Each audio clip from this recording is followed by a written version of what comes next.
کله چې د غزوه بدر موقع وه او جناب نبی کریم صلی الله علیه وسلم مبارک او د هغوی ملګري جناب صحابه کرام رضوان الله تعالی علیهم اجمعین میدان بدر ته ووتل. چونکه مسلمانانو سره دغه وخت کې ظاهري اسباب کم وو، اسلحه ورسره کمه وه، تورې سورلینې کمې وې، د خوراکي سامان کمې وه، او بل طرف ته چې مقابل کې کافرانو نو هغوی خو ډېر مالونه را جمع کړي وو، تر دې پورې چې مشرکانو چانده کړې وه او د جناب نبی کریم صلی الله علیه وسلم مبارک خلاف پیسې جمع کړې وې او شاعران را جمع کړي وو او ښځې راوستې وې تاسو به موږ ته شعرونه وایئ او ګانې به راته وایئ او شاعرانو به ورته شعرونه وې او دوی ځان له را جمع کړي وو، موږ به په دې باندې جنګ ګټو او شرابونه یې راوړی او ځان سره سل اوښان راوستي وو. تقریبا چې څومره سوه کسانو نو هر چا سره یو اوښ او مسلمانانو سره مقابل کې 8 تورې وې ورسره، 8 تورې وې او دغه خلق چې مبارک اشخاص جناب صحابه کرام د جناب نبی کریم صلی الله علیه وسلم مبارک دی چې کله میدان ته راووتل دغه 8 تورو باندې د زرګونو تورو مقابله کړې ده او هغه یې پسپاو کړي دي او د میدان نه یې تختولی دي او سې مردار کړي دي او سې ځان سره په قبضې کې راوستي دي او قیدیان یې راوستي دي. بیا پکې بعضې مسلمانان شوي دي، خو لیکن پیغمبر علیه السلام مبارک د ملګرو نه 8 کسان هغه ټول 14 کسان شهیدان شوي دي، 8 مهاجرین صحابه کرام رضوان الله تعالی علیهم اجمعین او 6 انصار صحابه کرام رضوان الله تعالی علیهم اجمعین دا په میدان بدر کې دا مبارکان شهیدان شوي دي او د دوی په مقابله کې او یا کسان مردار شول او یا یې تېنه گرفتار کل او نور لاړل او تښتېدل. الله پاک جل جلاله او فرمایل هغه خلق چې کافران دي او خپل مالونه خرچ کوي د پاره د دې چې خلق د الله پاک جل جلاله د مبارک لارې نه بند کی فسینفقونها نظر د چې دی به دا مال خرچ کی خو ثم تکون علیهم حسرتا بیا به دی په دې باندې پښیمانه وي. بعضې خلق داسې وو چې هغوی په غزوه بدر کې ونیولی شول او د غزوه بدر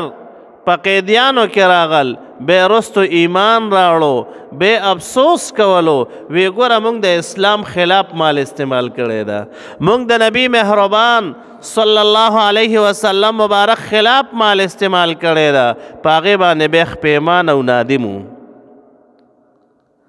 او وی ګوره د مسلمانانو مقابلې ته راوتي وو. الله پاک جل جلاله فرمای او هغه کسان چې کافران دي دی به جهنم ته جمع کولی شي، یو ځای به کړی شي او ټول به جهنم ته بوتللی شي. د څه دپاره؟ الله پاک جل جلاله فرمای لیمیز الله الخبیث من الطیب، دپاره د دې چې الله پاک جل شانه هغه ناپاکه جدا کی د پاک نه، خبیث ناپاکه او طیب پاک، او یجعل الخبیث بعضه علی بعض، الله پاک جل جلاله وګرځوي خبیثان بعضې د بعضو د پاسه فیرکمه جمیعا او ټول رایوځای کی. اصل کې بدر کې چې 80 کافران مردار شو نو هلته خو ځمکه چې ده کاڼیجه نه ده که نه، دا خاورې ځمکه نه ده، سعودي عرب ته که لاړئ که نه نو غرونه دي اکثر علاقه. نو هغوی وی ټول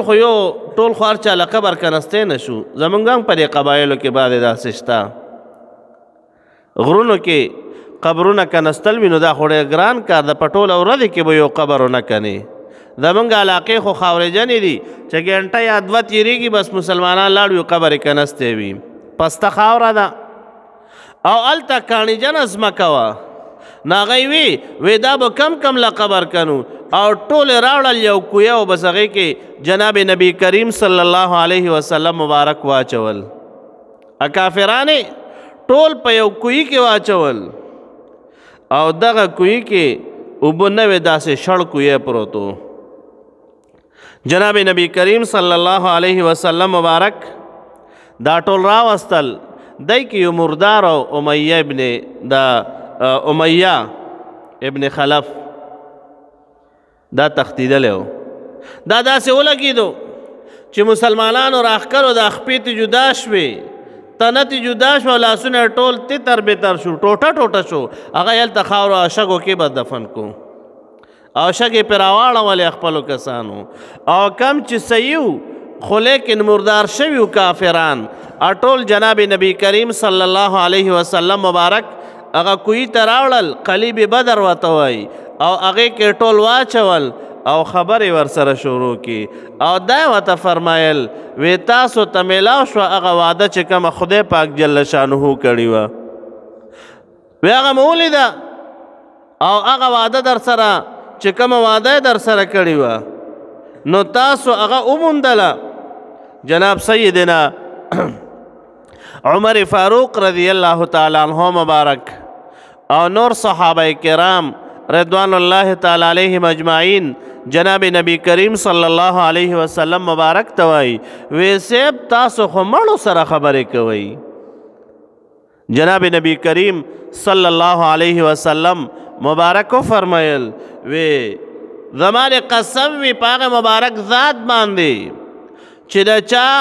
د محمد صلی الله علیه وسلم مبارک ساد هغه پلاس کې ده، وی پاغه ذات مې د قسم وی مبارک ذات باندې چې د هغه پلاس کې د محمد عربي صلی الله علیه وسلم ساده ما انتم باسمع لما اقول منهم. دا د بخاری شریف او د مسلم شریف پر روایت کې ده چې تاسو داسې نه اورئ زه چې هغه څه وایم لکه څنګه چې دا مړي اوري. یعنی تاسو نه دا مړي په دې دغه کې چې پراته دي په دې کوی کې د تاسو نه ښه اوري. دې وجې نه یو اختلافي مسله ده چې آیا مړي خبرې اوري که نه اوري. نو موږ اهل سنت والجماعت کې او زمونږ احناف علماء کرامو کې او زمونږ عالمان وایي ښه بعضې چې ګورې اکثر فتوا په دې ده چې مړي خبرې اوري. مړي څه کوي؟ خبرې اوري. موږ چې قبر ته لاړ شو نو سلام اچو که نه؟ مقبرې ته چې لاړ شي نو سلام به اچوي. نو سلام په چا اچوي شي چې څوک اوري که نه؟ د دې دپاره سلام اچو چې دا د قبرونو والا سلام اوري. او دا وایو السلام علیکم یا اهل القبور انتم سلفنا ونحن بالاثر. مختلف روایات رغلی دي. نو دا ولی اچو؟ خدا اوري ځکه باندې سلام اچو. نو لہذا دا بل اختلافي مسله ده چې آیا مړي خبرې اوري که نه اوري. او زمونږ بعضې پاکان هغوی په دې کې دي چې مړي خبرې نه اوري. والله وعلى كل حال خو لیکن جناب نبی کریم صلی الله علیه وسلم مبارک ورته فرمایي وی زه چې کومې خبرې کوم دی سره نو څنګه چې دی اوري علما کرام فرمایي لکه څنګه چې تاسو اورئ داسې دی هم اوري. دا مړي نه دي داسې دی اوري. فیرکمه جمیعا الله پاک جل جلاله فیرکمه پس رایوزے کی جمع کی ټول فیجعله فی جهنم او بیا دې کوی نه بچر تتلل جهنم تتلل بیخه ځکه کافرانو که نه کافر چې مړ شي هغې کې خو هېڅ پیسه بله فیصله نشته سوا د جهنم نه ګناهګار چې مړ شي هغه کې دا کیدی شي چې خدای پاک جل شانه وبخي معافي ورته وکړي خو لیکن د کافر په باره کې خدا اټله فیصله ده حتی یلج الجمل فی سم الخیاط الله پاک جل جلاله فرمای کافر تراغه پورې جنت ته نشي تللی تر څو پورې چې د ستنې په سوري کې د اوښ دا سټ نه نشي دا تمامې دنیا ساینسدانان راوله او د ستنې سورۍ نه ده دې کې د سټ د اوښ سټ په نه نشي مړه دا دنیا ساینسدانان راوله د اوښ سټ پکې نشي نه کوي که نه څنګه چې د اوښ سټ په دې کې نه ننوځي دکه رنګې کافر جنت ته نشي تللی اټله فیصله ده به دا به جهنم ته ځي اولئک هم الخاسرون الله پاک جل جلاله فرمای دغه تاوانیان دي تاوان خو یې ځکه وکړو چې جهنم ته لاړل وروڼو د دنیا تاوان ګورې تاوان نه ده د دنیا نقصان همیشه نقصان نه ده او د دنیا خوشحالي ګورې همیشه خوشحالي نه ده او د آخرت نقصان همیشه نقصان ده او د آخرت خوشحالي همیشه خوشحالي ده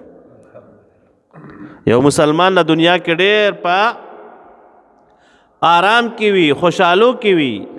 کله کله ګورې غم راشي کله کله غم راځي که نه مرګ به پرې راشي یو مسله به راشي بیمار به شي تاوان به راشي او آخرت کې چې کامیاب شوي بس کامیابې ابدا همیشه لپاره کامیابې بیا د جنت نه راوتل نشته د جنت نعمتونه ختمېدل نشته حوران تلل نشته د الله پاک جل جلاله دیدار چې وشو دا ټوله لویه کامیابي ده د جناب نبی کریم صلی الله علیه وسلم مبارک ملاقات چې وشو دا لویه خوشحالي ده د ټولو نه خو لیکن د دنیا راحت خو همیشه راحت نه ده او د دنیا تکلیف ګورې همیشه دا همیشه تکلیف نه ده کله کله راحت راشي په سړي باندې نو خدای پاک جل شانو فرمای دغه کسان تاوانیان دي ځکه جهنم ته لاړل او همیشه او ابدا لپاره دی په نقصان کې دي بسم الله الرحمن الرحیم ان الذين بشک هغه کسان کفرو چې کافران دي ينفقون اموالهم چې دای خرج کوي مالونه خپل لیصدوا عن سبیل الله د پاره د دې چې منی کې خلق د لارې د الله پاک جل جلاله نه فسينفقونها الله پاک جل جلاله فرمایي په تاکید سره بزر د چې خرج پکې دی د مالونو لره ثم تكون عليهم بیا بشي دی په دغه مال خرج کولو باندې حسرتا پیمانه افسوس په کوي دلته چې چارې بچي واده وي که نه دا ګورې تجربې نه ثابته خبره ده هغه ورځو کې ښه په نشو تماشو کې وډمانې او درز وي بیا چې واده وشي بیا یې مړه دا مې څه کړي دي یقین سره ویم بیا خفه وي ای مړه دا مې څه وکړل یو واده په شپو کې بیا سړی په ځان نه پوهېږي پیسې وي او نشه وي او تماشه وي خلک ورته علما کرام منې کوي دا نه منې کېږي هغه نشي کې وي خو چې کله واده تیر شي او د واده شپې تیرې شي ځان سره شي بیا یې مړه دا مې څه کړي دي یقین سره ویم دا د تجربې نه ثابته خبره ده ګورئ یو سړی کلاشنکو پر سره وي لټ راکا یو ډز به ډز وکړي هغه ټایم خو په نشه کې وي خو چې جاجر وودي بیا وایي دا مې څه وکړل هسې مې پیسې غرقې کړي نو خدای پاک جل شانه فرمایي چې کم خلق د الله پاک جل جلاله د لارې نه خلق منې کوي او په هغې باندې مالونه خرج کوي په دغې مال خرج کولو به دی بیا پیمانه وي ثم تكون عليهم حسرة بیا به وي دی په دې باندې پیمانه او افسوس په کوي ثم یغلبون او دای به ګوره مغلوبه کړی شي بیا وتښتېدل کافران کنه مغلوبه شو والذین کفروا او هغه کسان چې کافران دي الی جهنم یحشرون دای به د جهنم طرف ته رایوځای کړی شي لیمیز الله الخبیث د پاره د دې چې الله پاک جل جلاله جدا کی ناپاک لرا من الطیب د پاکنا ویجعل الخبیث او اگردوی ناپاک لرا بعضه علی بعض بعض د دوی په بعضو باندې یو بل د پاسه واچوي لکه قلیب بدر کې جناب نبی کریم صلی الله علیه وسلم مبارک غردول یو بل د پاسه علی بعض په بعض باندې فیرکمه جمیعا پس یوځای کې دی ټول لرا فیجعله فی جهنم او وګرځوي دی ټول په جهنم کې دی د قلیب بدر نه چرته لاړل جهنم طرف ته لاړل ځکه ایمان پکې نه و کافر چې مړ شي ډایرکټ جهنم ده اولئک هم الخاسرون الله پاک جل جلاله فرمایي دغه خلق هم دی تاوانیان دي ځکه جهنم ته چې لاړې جهنم نه لوی د عذاب والا ځای کم ده نشته کنه جهنم نه د خدای پاک جل شانه مونږ ټولو ساتي صدق الله العظیم